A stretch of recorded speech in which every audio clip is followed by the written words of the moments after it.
The city was still half asleep when Anna pushed open the door of her small bakery. A faint orange glow lit up the horizon. The streets were empty, and only the sound of her keys jingling broke the silence. She flicked on the lights, and the shop immediately felt alive. Warm, golden, inviting. For Anna, mornings had always been sacred. While others still dreamed, she stood by her wooden counter, hands dusted with flour, kneading dough in a steady rhythm. The smell of yeast and butter rose with the dawn, filling the air with the promise of comfort. Bread, she often thought, isn't just food, it's warmth, it's patience, it's care. You have to give it time, you have to love it. The bakery wasn't large. A handful of tables, a glass display filled with golden pastries, and a bell that chimed softly whenever someone entered. It was enough. Or at least Anna told herself it was enough.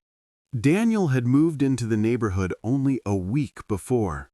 He was an architect, young, ambitious, but already weary of the cold sterility of glass towers and endless office meetings. He longed for something softer. On his first morning walk, he noticed the bakery.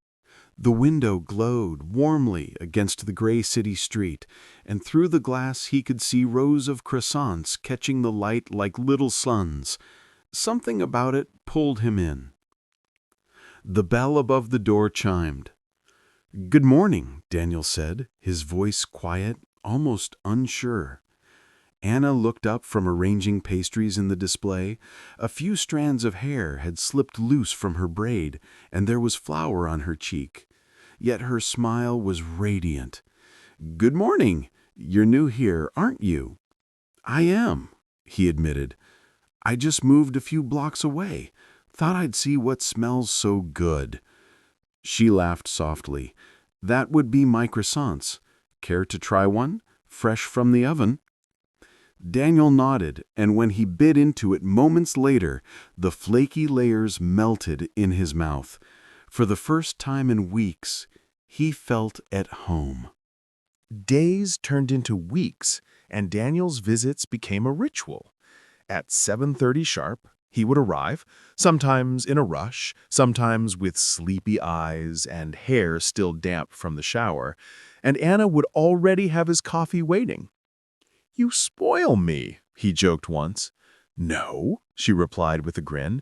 "I'm just making sure you don't starve." Their conversations grew longer. At first, they spoke of simple things, the weather, the neighborhood, a funny customer. Then slowly, the layers peeled away. Daniel told her about his work, how he loved designing spaces that people actually lived in, not just sterile buildings. Anna told him about her grandmother, who had taught her to bake as a child. She used to say that bread listens to your heart. If you're angry, the dough will be tough. If you're sad, it won't rise. But if you're happy, if you pour love into it, it becomes perfect. Daniel smiled. "Maybe that's why your bread tastes so good." The day everything changed, the city was drowned in rain. Streets glistened like rivers, umbrellas bloomed like flowers, and the bakery was quiet. Only a handful of customers came in, dripping wet, hurrying back out. Daniel stayed. He had no reason to, but something in him resisted leaving. He helped Anna stack empty flour bags, wiped tables, even tried, and failed, to braid a basket of rolls. When the shop was finally quiet, they sat by the window, watching raindrops slide down the glass. The silence between them was comfortable, charged. "Anna," Daniel said suddenly, what if I helped you build your dream shop?" She turned, startled. "What do you mean?" "I'm an architect. I could design it. For you." Her breath caught. "You do that?" "Of course," he said simply. "You give people warmth every day. Let me give you walls to hold it.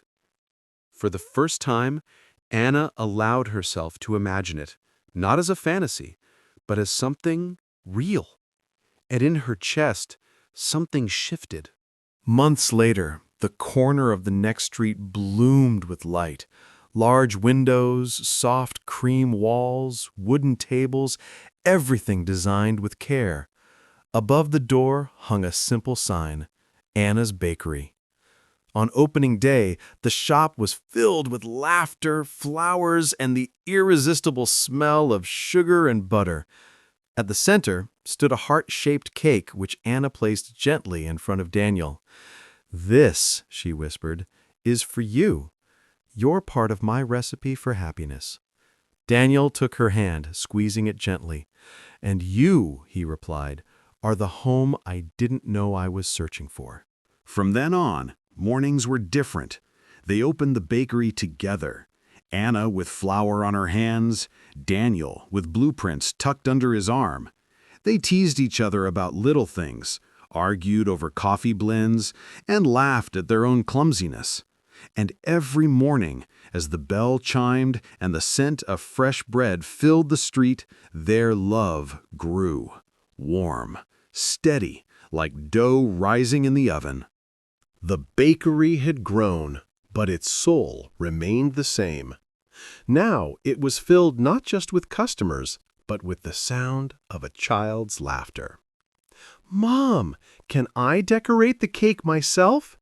asked their 8-year-old daughter, her braid messy, her cheeks dusted with flour. "Of course," Anna said, tying her apron tighter. "But remember, the most important ingredient is love." Daniel sat at their family table, papers spread out in front of him, though his eyes were on his wife and daughter. Sometimes he thought back to that first rainy morning, and gratitude filled his chest. Happiness, he realized, wasn't in skyscrapers or grand designs. It was here, in this bakery, in the laughter of his family, in the scent of bread that would always, always be the smell of love.